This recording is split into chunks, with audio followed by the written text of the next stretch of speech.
What's going on, friends? Blindedmarksman here, and thank you for clicking on the video. It's been a little while since I uploaded anything. It's been about 3 weeks, maybe a month since the last time I uploaded something. Just been dealing with some real life stuff. But I have some time right now, so I figured, hey, why not? Let me see if I could get a video out for you all. And this is something that I want to do about a month ago. It's been a build that I've been working on that's not prismatic. And it involves an exotic armor for the hunter subclass that you don't see at all in the Crucible. You really see it in PvE, Grandmasters, strikes, maybe even raids. And that exotic armor, friends, is Aeon Swift. Now, I did a video back with Sideline Survey using Aeon Swift, talking about the class ability and the cooldown for it. So if you want a more thorough explanation on it, I will leave an annotation on your top right if you want to click on that video, get a better understanding on how this weapon, on how this exotic works, and then you can come back to this one. But Aeon Swift. Now, the reason why I want to use this weapon is really for one trait that this exotic comes with, and that's Sector Vigor. Now, gain class ability energy and take reduced damage from combatants for a short time when an ally dies or when you resurrect an ally. So you really want to ignore take reduced damage from combatants. You're really not going to see that in Crucible. That's more of a PvE thing. But you can gain class ability energy when an ally dies or when you resurrect someone. So in sixes, your teammates are going to die. And more often than not, they're probably going to die a lot. So your class ability is going to be constantly refreshed. And then if you play Trials, resurrecting your ally is going to boost it up almost 80% from the get. So it's really, really good in sixes, and it's usable in Trials. I haven't really used it too much in Trials because I really have a specific loadout for Trials.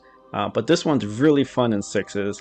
But I did, like I said, I did use it once, and you do get your class ability back really quickly. You get about 80% of it back once you resurrect your teammate. So now we're going to look at the subclass. Again, it's not prismatic. I know prismatic is dominating the Crucible right now.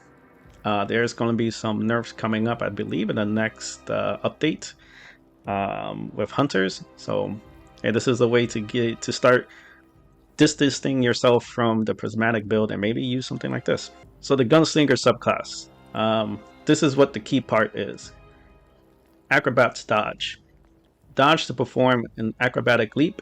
Upon landing, make yourself and nearby allies radiant. Now this, with Aeon Swift, the two combining with each other, is what really makes this this build stand out. Now the rest is, preference. I like strafe jump. Knife trick. It's important, one, because the base cooldown is really low, and it works with one of the fragments, which we'll get into a little bit. Healing grenade. Another thing that has a low base cooldown, which also goes perfectly with one of the exotic weapons that you'll be using. Knock them down, really good for supers, depending on if it's your golden gun or blade barrage. Blade barrage launches more projectiles. Another cool feature is while you're radiant, if you get a final blow with your throwing knife, it fully refunds your melee energy. You can get it with knife trick, but if that's something you really want to use, I think either weighted throwing knife or even proximity knife could probably be better. But you can get it to proc with knife trick too. It's just your opponent has to be low on health for it to work. Next is on your mark. Precision final blows grant you and nearby allies increased weapon handling and reload speed for a short duration. Stacks up to 3 times.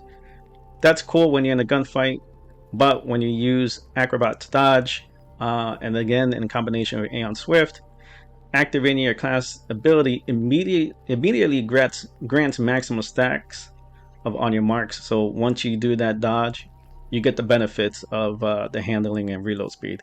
Fragments. Ember is Searing. Doesn't really do much. I'm just using it for the +10 recovery. Amber of Empyrean. Now this is a part of the build that you want to use. Solo weapon or ability found in blows extends the duration of restoration and radiant effects applied to you. So you could use this with a solo weapon, igneous hammer, or the summoner, anything that's solar equivalent. But we'll get back to this one shortly once we go over the weapon perks. Ember of Solace, Radiant and Restoration effects applied to you have increased duration. So this is also key in the build because once you proc Radiant without Solace, you'll probably only have, I think, 5 to 8 seconds. With Ember of Solace, you bump that up to, I believe, 13 to 15 seconds. So you have so much time to have Radiant on you. Next is Ember of Torches. Powered melee attacks against combatants make you and nearby allies radiant. So this is key with Knife Trick. So you really don't need a final blow. You just need to throw it and hit your target, and then you become radiant, which is another way to have that radiant procced. So again, this build is all about radiant and bringing down that time to kill. Lastly, Ember of Beams. I guess it's preference. I use it just for the plus 10 intellect and just for the stronger target acquisition when you use your super. Alright, so we're going to look over the stat distribution right now. You want 10 mobility. This is key. This is a must. Can't have anything lower than 10 because it's going to help you with that base cooldown. Again, Acrobat's dodge at base minute 22.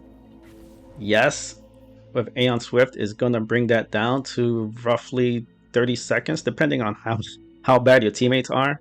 But you want anything to help the cooldown of your ability. So having 10 mobility is key, and there's no exception. You need to have a 10 mobility on this one. Resilience, probably my least important stat when playing with Hunter.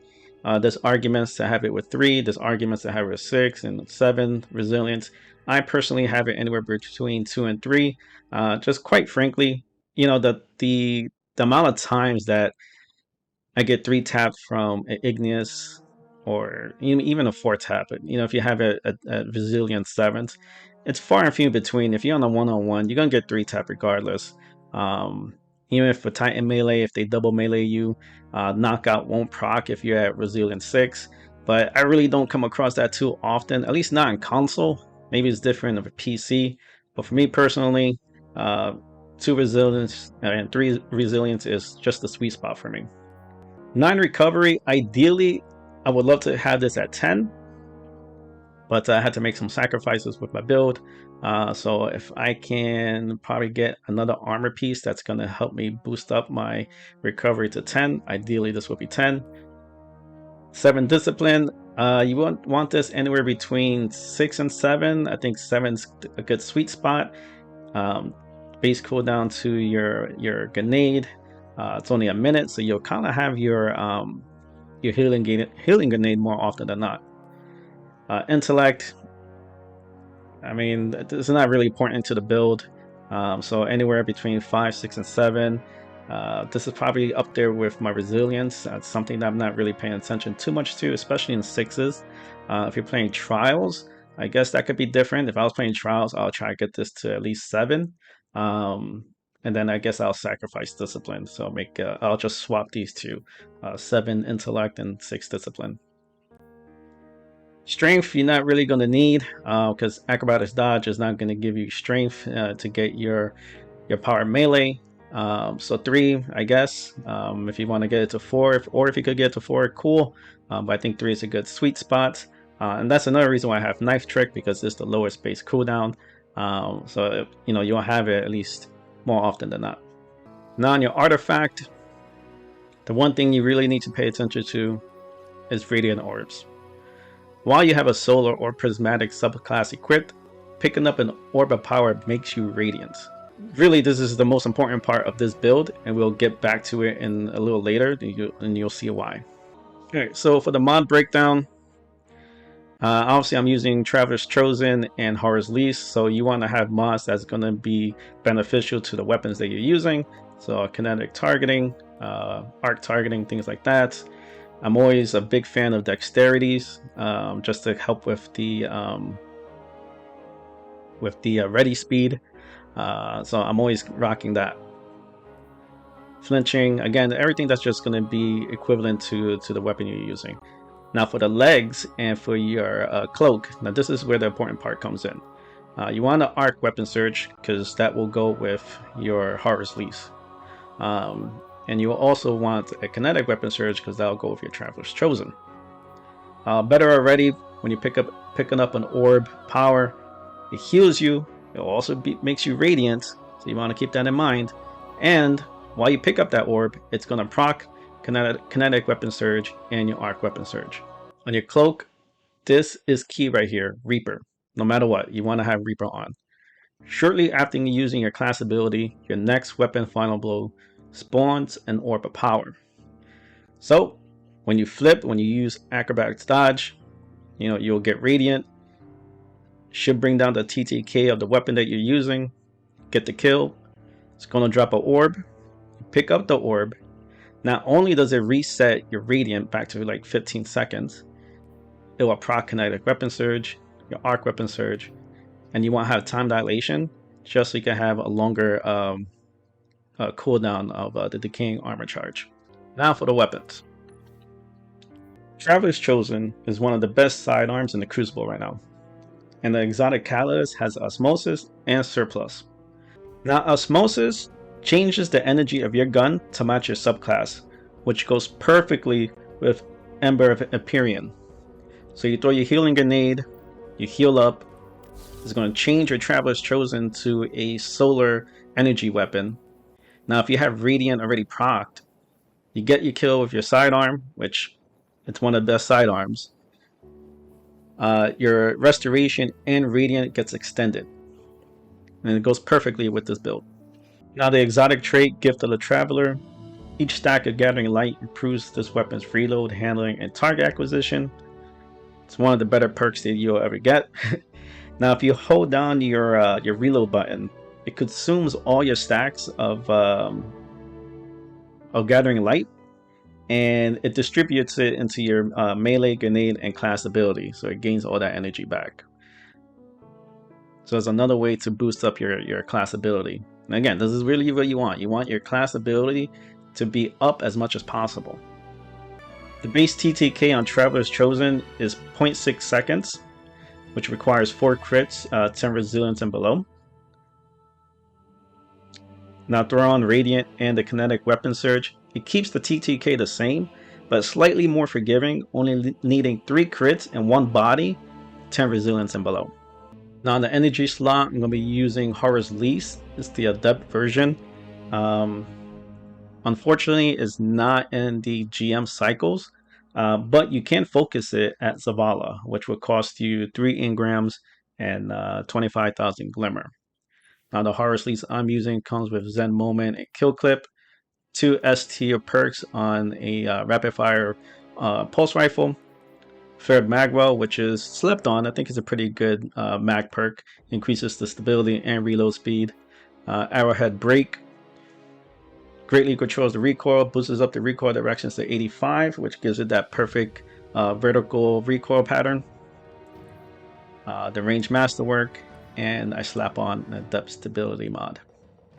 Now the base TTK with Horror's Lease is 0.8 seconds of resilience tier 7 to 10, requiring 8 crits and 1 body.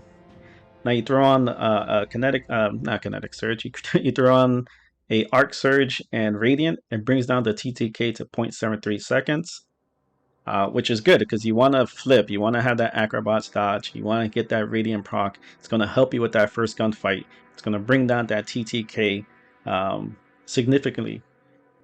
But after that, when you activate Kill Clip, you'll still should have radiant proc. Now if you don't, again we go back to Reaper, you flip, get the kill, Reaper procs, you're going to have an orb. Now if you're running out of radiant, just go pick up the orb. Now you'll have another reset of 15 seconds of radiant, add in a Kill Clip. Now you're looking at a TTK optimal time to kill of 0.47 seconds, tier 10 and lower. And you can pull this off more often than not. Now you think that's going to sound like a lot, but once you kind of get the hang of it and the flow of how this build works, trust me, it's easy to pull off. Now the gameplay you're going to be watching in the background, again, it's an old one. Again, I recorded this about a month ago. Just then I haven't had the time to upload it, but still relevant now in the current sandbox. Again, we ran out of metal. You just see how dominant this build could be in the Crucible, especially in sixes. Alright friends, but enjoy the gameplay in the background. Leave a thumbs up if you feel like the video is worth one. Leave a thumbs down if not. Let me know in the comment section if this is something that you plan on using or if you use. Also, this little bad boy here with Memento Mori, Acrobatus Dodge, Aeon Swift, can 2-tap. I have some recording of it. If you want to see it, let me know in the comment below, and I will upload a video with Ace of Spades. Basically, the same build, just with Ace of Spades, and then 2-tapping Guardians with a 140 is insane, fellas. It's insane. Alright guys, well thank you so much for watching, and until next time, cheers.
I said take the crest, and you took all of the crests.